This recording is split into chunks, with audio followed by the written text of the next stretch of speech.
Don't waste your time on me, you're already the voice inside my head. Miss you. Don't waste your time on me, you're already the voice inside my head. Miss you, miss you.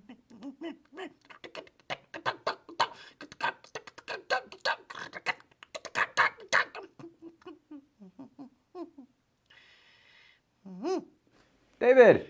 Now, how are you today? Oh, very well, thanks, David. How are you? I'm absolutely tip-top, thanks for asking. Now, before you hijack the show, Neil, I want today's episode to be about David, so I'd appreciate your cooperation, and if you could just sit and listen, that would be perfect.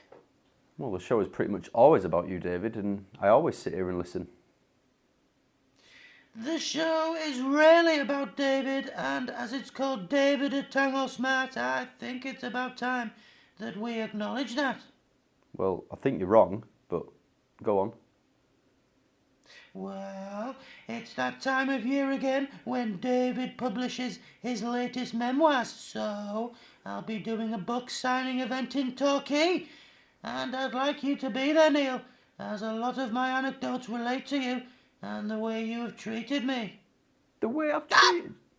Remember, this is David's chance to have his say, and I'll have a question and answer session later on when the camera isn't rolling because no one is interested in that now. There's the episode where you bundled me into a maximum security prison and I had to escape using my own hair as a rope, which is a great story, but I'd like to give it some additional context for my fans when they come to buy my book and get it signed, so I'd like them to see the man who was responsible for locking me up.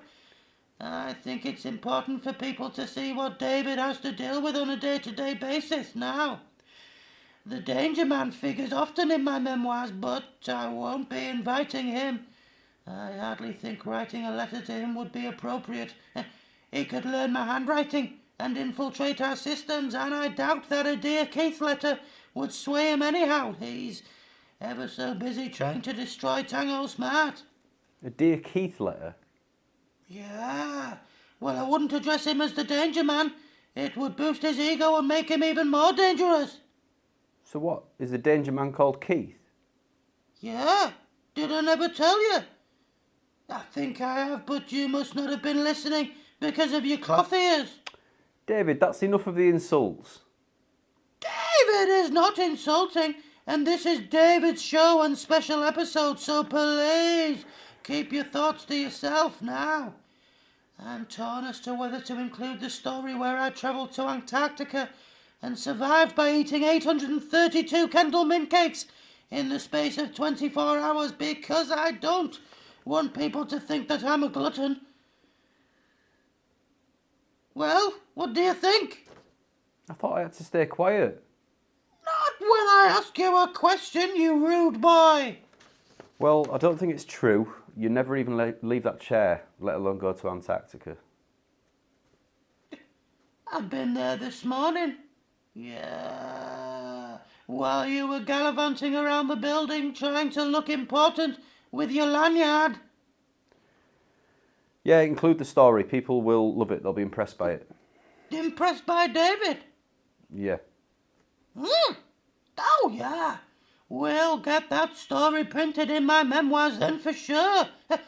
I've been considering getting a limited run of my memoirs bound in real skin. It's the skin that I shed when I was in the jungle, and I used it as a vessel to store fluids to drink for when I was severely dehydrated. You shed your skin? Yeah. I had to. And I kept it as a souvenir, but now I'm thinking it's time to give something back to my loyal fans, so I should be able to bind some copies of my book in my own skin. Well, that's disgusting, and I don't believe it. What, you shed your skin like a snake? Absolutely not! Yeah! No! David is nothing like a snake. Snakes are slithery and cunning. But with David, what you see is what you get. There's no pretense here, no second guessing, No dishonesty. Just 100% tranquil David. I'm going to leave you to it, David. I've really had enough for today. Aren't you going to ask me about Gary Windass? How did your 3.5-minute session with Gary Windass go? It went very well, and he's booked in for the 11-minute session. The roll-mops were a revelation. Yeah, I blindfolded him and asked if he trusted me, to which he responded, I don't even know you, mate. What's all this about? Then I fed him some roll-mops and told him to remain calm. He was ever so good, you know, sat there perfectly still, almost as if he was frozen. Yeah. Then I got him to cough up for the second session and told him he could keep the blindfold on so long as he didn't remove it until he left the premises.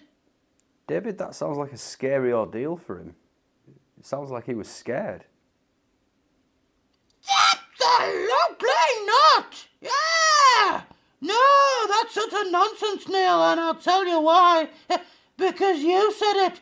Now, get out of here before I have you out on your ear. This episode is finished and I won't be allowing any questions today.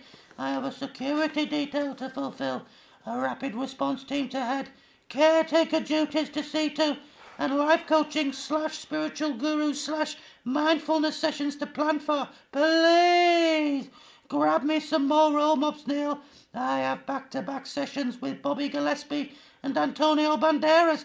Please don't disturb me from 3 o'clock onwards for at least 7 minutes. See you soon, David. Yeah, see you soon.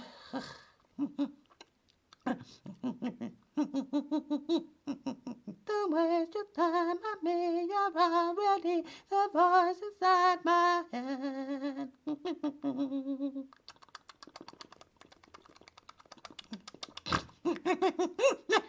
Love, David.